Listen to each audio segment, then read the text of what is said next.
Welcome to this episode of Blended, Blessed, and Always a Mess. I'm Aric. And I'm Angie. We are married with a ton of kids. We have 6 kids total. He has 3 and I have 3. My name's Hallie and I love riding horses. My name's Lexi and I've always been the most responsible. My name's Carter and I like picking on my siblings. My name's Chase and I love a clean truck. My name's Summer and I still like to spend my parents' money. My name's Dane and I love baseball. And around here, we talk about the real stuff. Parenting, marriage, faith. Along with grief, growth, second chances, and blended family life. And all the in-between moments that don't make it to Instagram. Our podcast is for the couples figuring it out, the parents trying their best, and the ones holding faith and heartbreak in the same hand. Look, we don't have it all together. Not even close. But we do have honesty. And a whole lot of grace. This is Blended, Blessed, and Always a Mess. Let's get into it.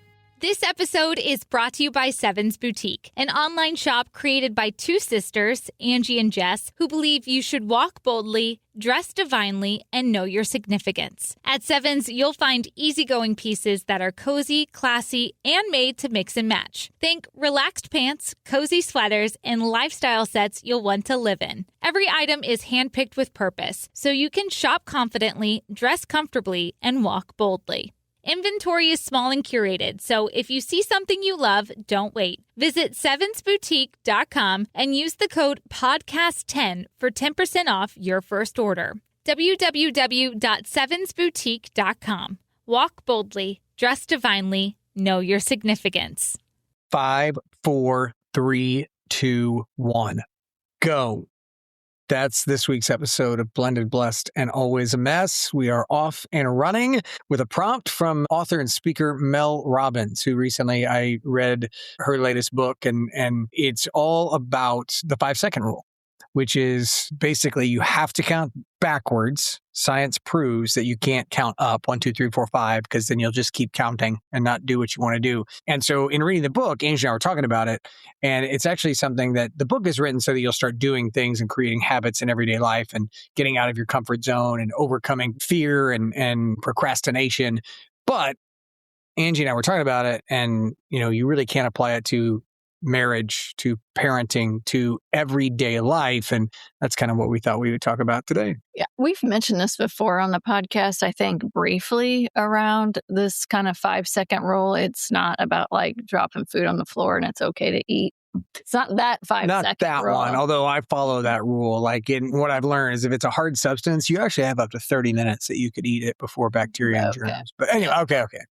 Yeah, this is basically the one where you give yourself 5 seconds to do something brave or choose to respond in a different way. You know, when exhaustion or frustration, your ego, all of that is kind of standing in the way. Confidence actually does not come first when you're fearful of something. Courage does. And courage only needs 5 seconds. How many times in life have you thought that you wanted to do something and then you thought about it? I mean, that's really the problem, is that you think about it. So the point of the 5-second rule is do it. Just count down, 5, 4, 3, 2, 1, go. Sometimes you say blast off. It's whatever, for Mel Robbins, when she started doing it, she said blast off because it's like a rocket ship counting down.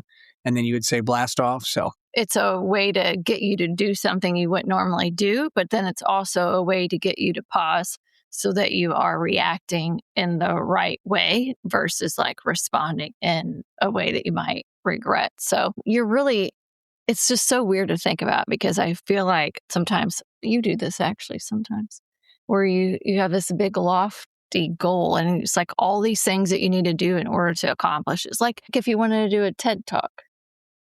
But in actuality, it's not like you're this one big decision away from making change. It's like you're actually 5 seconds away, because it's all these little decisions that you're making that lead you up to this one thing.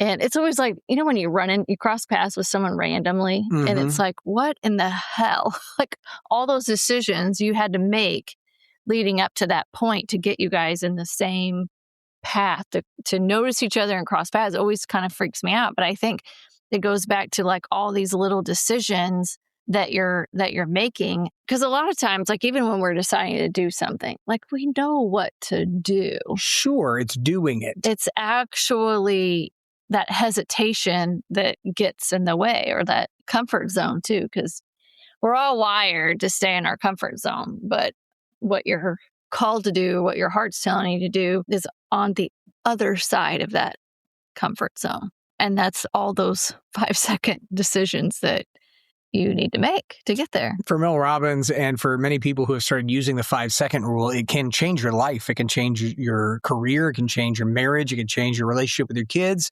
friendships, your faith, you name it. It's going to make it so that I give a TED Talk that Angie doesn't believe in.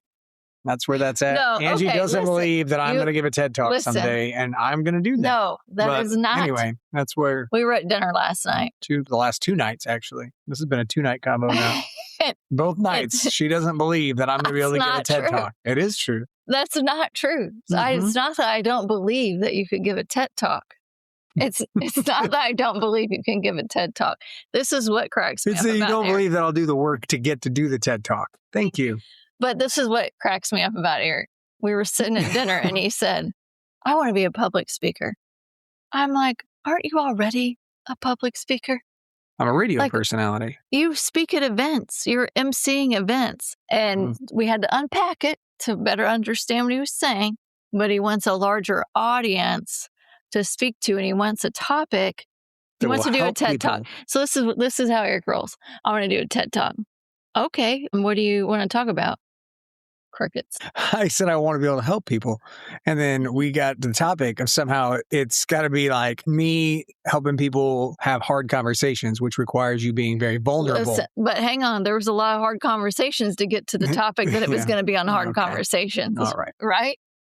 Am I right? A lot of support over here. I can't say that right So this is what I told him.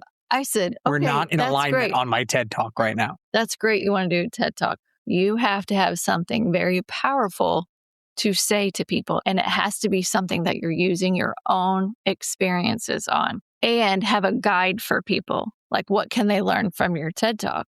So I'm like, you have to lean into what you're passionate about, what something that's unique to you that you're really good at.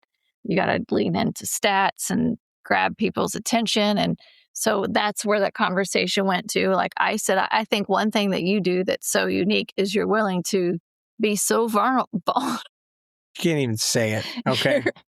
You're willing to be so vulnerable and share like the deepest of deep, and not even be like afraid.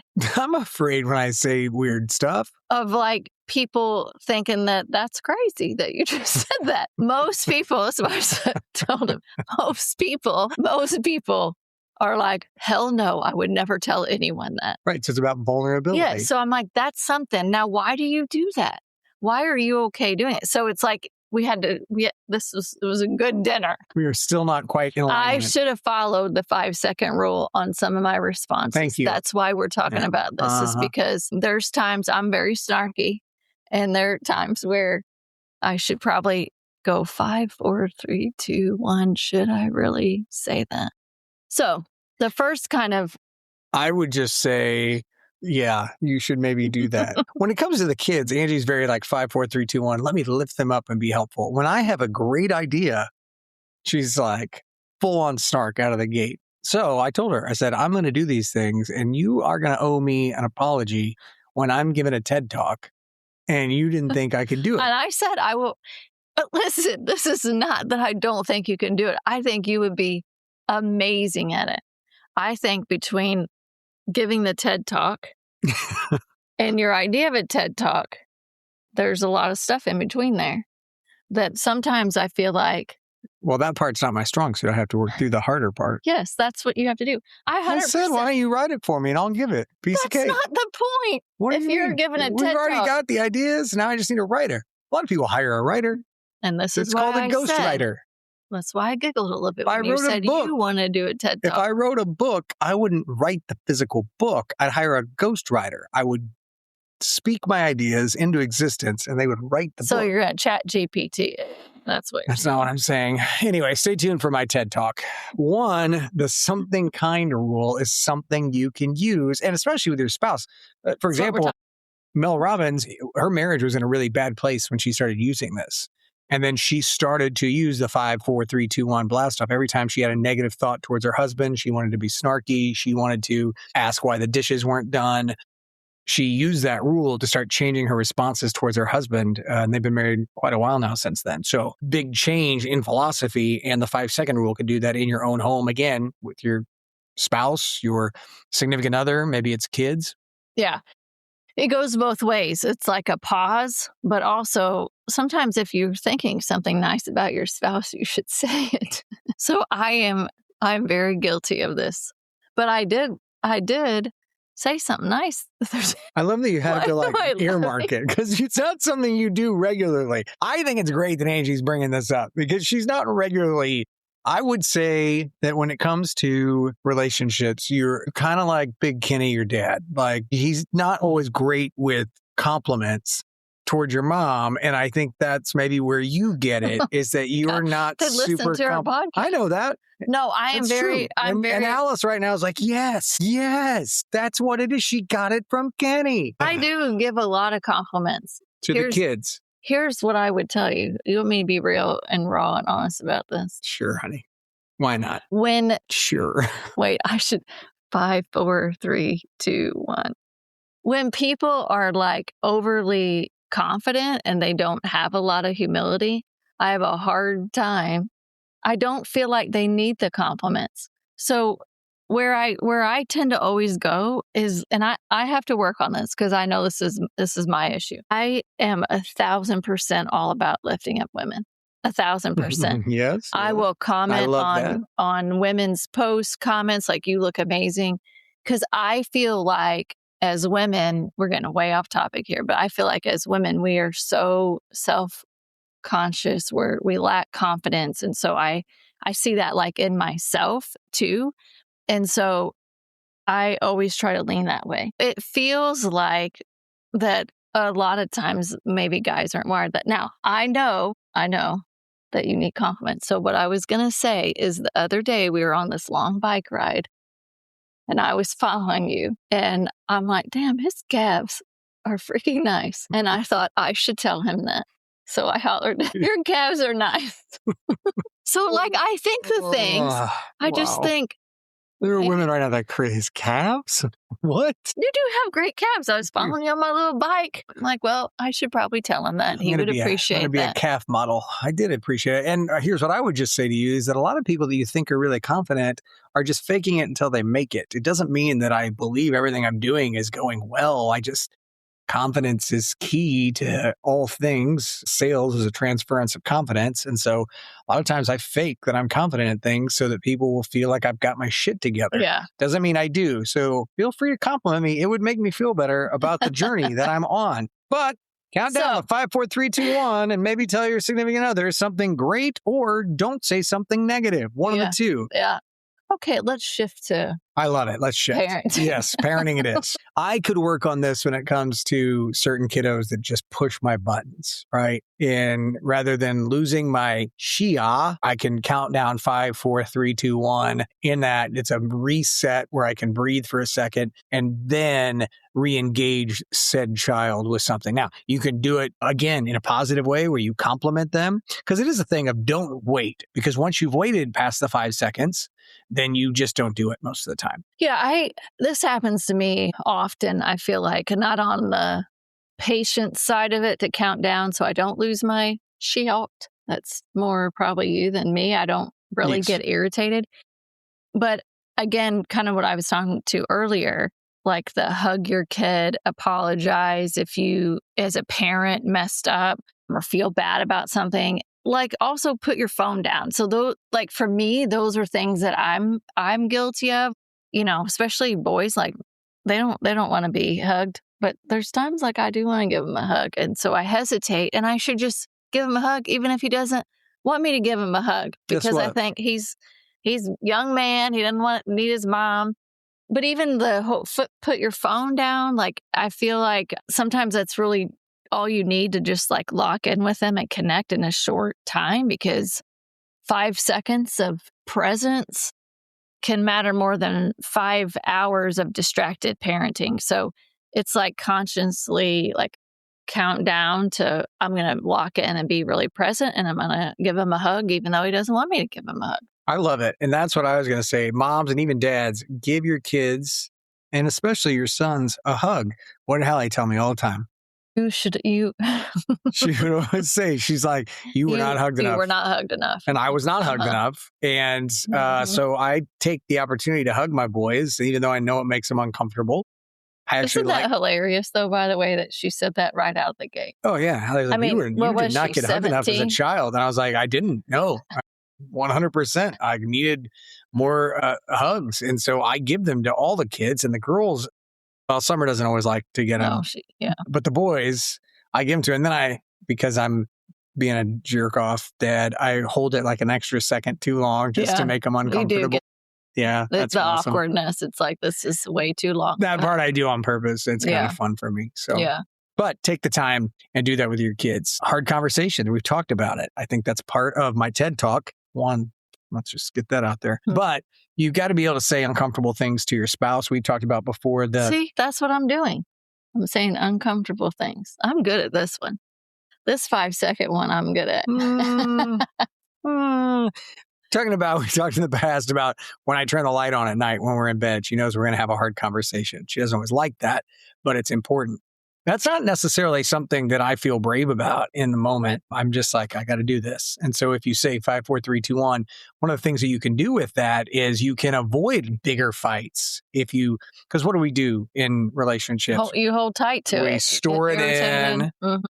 And then it keeps getting bigger. Something that was initially not super big, it's bigger and bigger because you hold on to it, because you like get to 5 and then you just chicken out of saying something. And so I think it's something you can use to start the conversation, good or bad, with your significant other. I mean, how many marriage fights do you think could have been avoided if someone just said something sooner? I think probably the big fights, yeah. Because yes, probably a lot of times there have been times where you've said something, I'm like, I didn't even know, especially for guys, right? We're like, we didn't even know that was a problem. A few weeks ago. Yeah. We didn't even know that was a thing. And now you're bringing it up now? You've been holding on to this for 2 weeks? Saving it up. All right. What about like using it in faith and obedience and things like that? Well, I think I've said this many times on the podcast, but it's just a reminder, even in this scenario of counting down 5, 4, 3, 2, 1. If something is on your mind, to reach out to someone, to pray for someone, like someone pops in your head, do not hesitate. Like that's when you should immediately reach out to them. I did that today. 2 ladies popped in my mind for like random. I'm sitting on the porch. It was kind of a rainy day today. So we sat in the quiet for a while. And I'm like, I'm just going to text them. No reason. Just, hey, I just want to let you guys know I'm thinking about you. You popped in my head. So I just wanted to say hi and check in. Do that. Like that is on your heart and your mind for a reason. So don't hesitate to take action on whatever is weighing on you. Because sometimes obedience is just acting within those like 5 seconds before that fear shows up of like, what if they think it was weird that I just reached out to them? Fear never goes away though. I think sometimes people think like, well, one day I won't be afraid of that. No, you're always going to be afraid of it. You do it in spite of the fear. That's what matters. I would like to 5, 4, 3, 2, 1 blast off, compliment Angie. I've seen her in the past with our teenagers. Explain to them, like, I'm sure you think that you're going to get older and then you're just going to be able to do that. Well, you actually are still going to be afraid. So it starts now teaching yourself to do the thing you don't want to do so that you're doing it when you get older. And so I always think when she teaches that lesson to the kids, it's very valuable. So great job. Honey. Well, you don't change as a person. You're the same person when you're 15. You evolve and mature, but that doesn't mean that you get braver or stronger. You just sort of work those muscles. You have to constantly be working on it. I think the 5-second rule applies more than ever in blended families. I mean, you've got a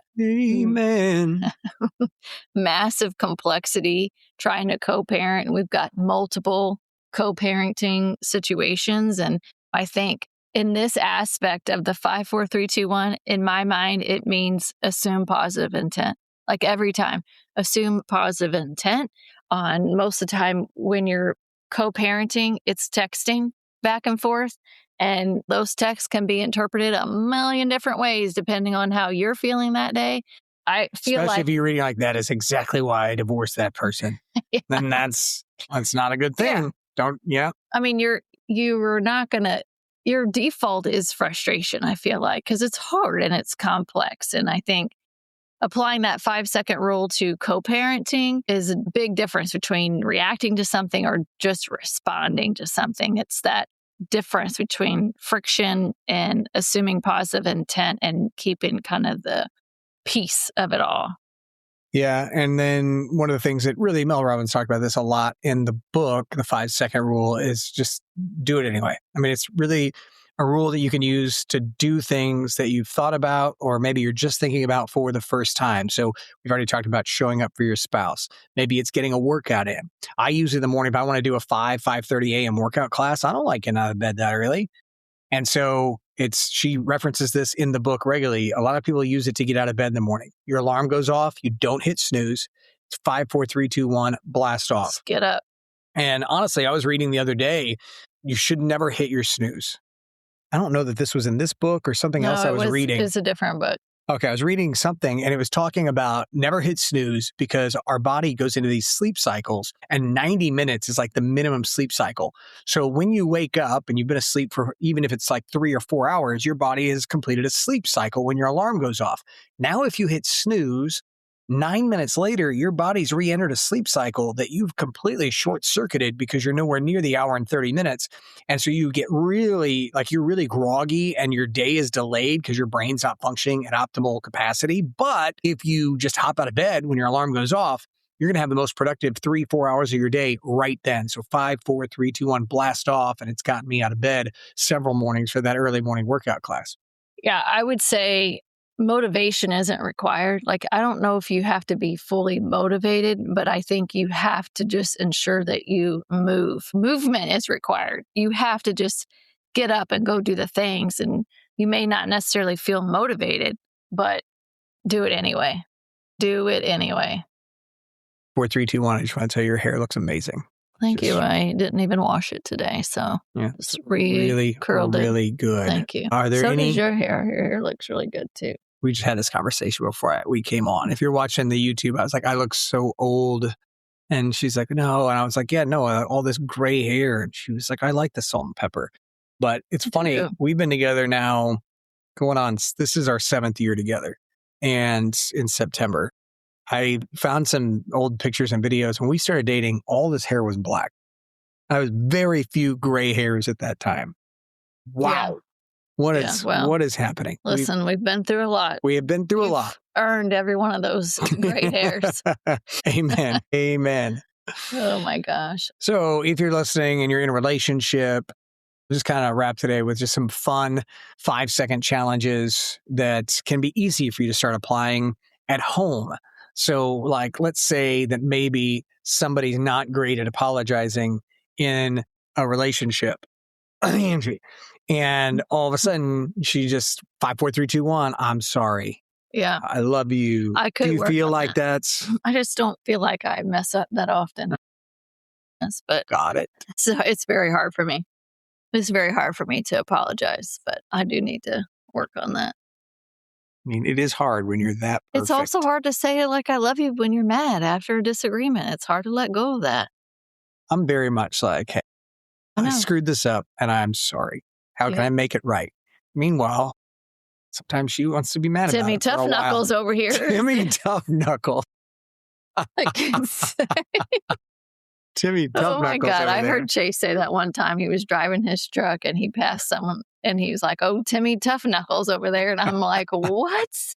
I laughed so hard. It was so funny. Oh, that is funny. All right. So let's say the next time you're at home and you realize the dishwasher has not been emptied or stacked appropriately. Either way. You've given up on the empty. You empty it. Yeah, because everybody does such a shitty job just to make sure that they don't have to do it anymore. I just empty it all the time myself because it brings more stress on my life if the kids do it. Because I swear to God, they do it terrible on purpose. Right.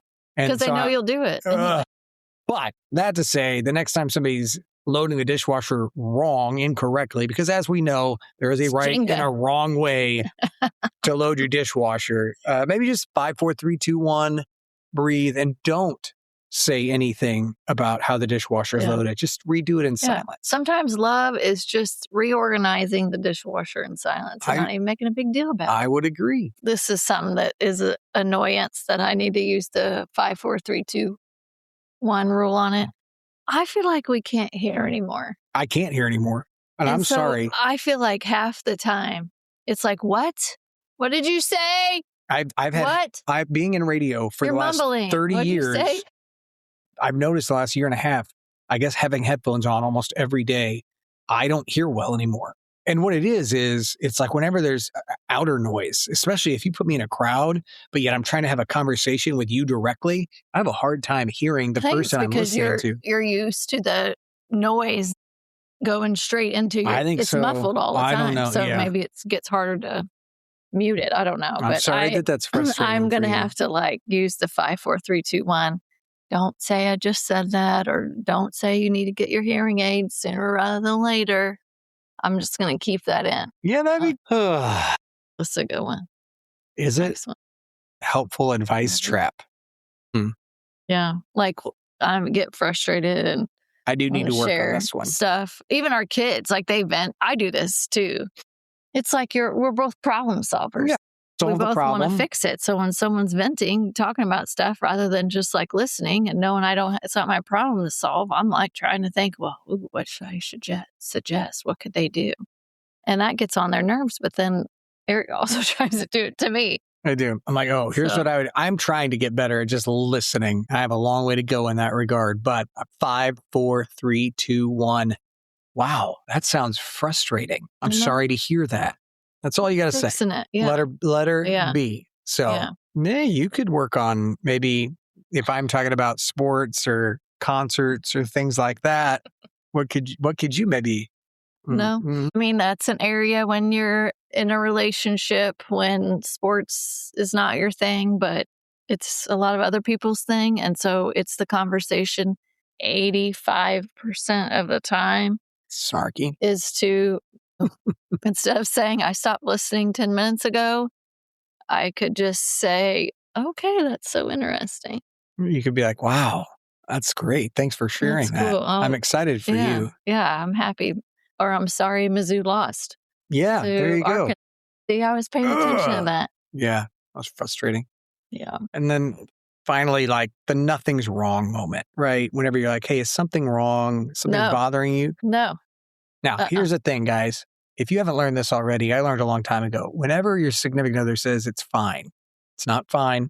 Run for the fucking hills, fix it, figure out what's wrong and fix that. No, you might not need to fix it. It could just fine is bad. Okay. I am struggling, but I don't want to talk about it. And if I say what's wrong, then a whole FBI interrogation is going to be opened up. Try to figure out what's wrong with me. I think that's the majority of the time. I think that's why women say that they're fine, because in reality, they're not ready to talk about it. Well, guys, I'm telling you, fine is bad. Be on high alert.